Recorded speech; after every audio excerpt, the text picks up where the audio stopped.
Hello viewers. सो आज की video में हम जो टॉपिक करने वाले हैं that is accounting standards and IFRS। तो सबसे पहले ये जानते हैं अकाउंटिंग स्टैंडर्ड्स होते क्या हैं। हम सबको ही पता है कि जो कंपनीज़ हैं उनको अकाउंट्स बनाने पड़ते हैं और अकाउंट्स बनाने के लिए उनको कुछ गाइडलाइंस, कुछ रूल्स फॉलो करने पड़ते हैं।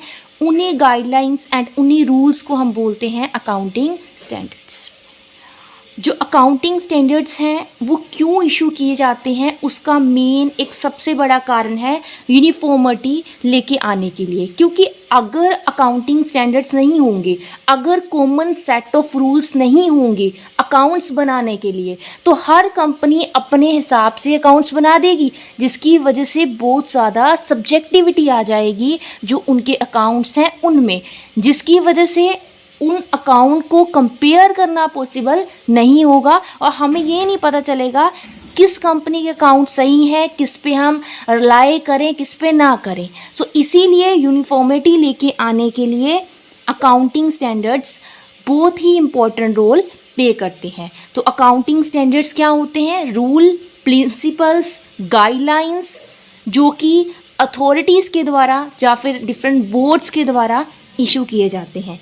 अगर मैं इंडिया की बात करूं तो इंडिया में जो अकाउंटिंग स्टैंडर्ड्स हैं वो मिनिस्ट्री ऑफ कॉर्पोरेट अफेयर्स के द्वारा बनाए जाते हैं या फिर इशू करवाए जाते हैं। जाहिर सी बात है कि जो मिनिस्ट्री ऑफ कॉर्पोरेट अफेयर है वो खुद स्टैंडर्ड्स को नहीं बनाती, वो आगे ऑर्डर देती है। और ऑर्डर किसको देती है? Institution of charter accountant of India, जो कि बहुत सारे CA भी हमें प्रोड्यूस करके देती है इंस्टीट्यूशंस।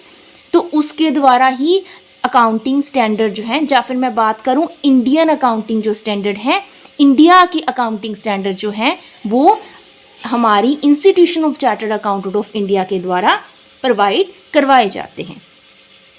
सेकंड, यहाँ पे मैंने लिखा हुआ है इंटरनेशनल अकाउंटिंग स्टैंडर्ड। पहले हमने बात करी अकाउंटिंग स्टैंडर्ड्स की, हमने समझा अकाउंटिंग स्टैंडर्ड रूल है जो अकाउंट्स को बनाने के लिए कंपनीज के द्वारा यूज़ किए जाते हैं ताकि यूनिफॉर्मिटी रहे हमारे अकाउंट्स में। और इंटरनेशनल अकाउंटिंग स्टैंडर्ड्स की अगर मैं बात करूं तो वो स्टैंडर्ड जो इंटरनेशनल लेवल पे बनाए जा रहे हैं उसको बना कौन रहा है? इंटरनेशनल अकाउंटिंग स्टैंडर्ड कमेटी बना रही है। इस कमेटी को 1973 में बनाया गया था और इस कमेटी का काम क्या है? इंटरनेशनल स्टैंडर्ड्स को बनाना। यहाँ पे क्वेश्चन आता है क्यों भाई ऐसी क्या ज़रूरत पड़ गई इंटरनेशनल स्टैंडर्ड्स बनाने की? हम सबको ही पता है कि ग्लोबलाइजेशन काफ़ी ज़्यादा बढ़ चुकी है, जिसकी वजह से बहुत सारी मल्टीनेशनल कंपनीज एस्टेब्लिश हो चुकी है जिन्होंने आपस में डिफरेंट कंट्रीज़ के साथ ट्रेड करना होता है।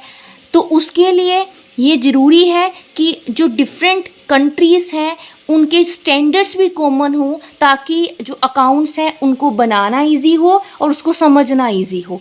तो इसी चीज़ के लिए, इसी प्रॉब्लम को ओवरकम करने के लिए इंटरनेशनल स्टैंडर्ड बनाए गए। यहाँ पे एक और टर्म आपको शायद थोड़ी सी जानी पहचानी लग रही होगी, गैप। गैप की फुल फॉर्म है generally accepted accounting principle.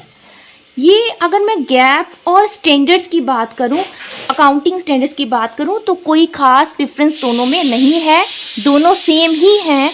But जो गैप है एक ब्रॉड टर्म है, एक बड़ी टर्म है, जिसमें यहाँ पे मैंने आपके लिए करा हुआ है। देखो, गैप में दो चीज़ें आ जाती हैं। फर्स्ट, एक तो स्टैंडर्ड्स कौन इशू करता है?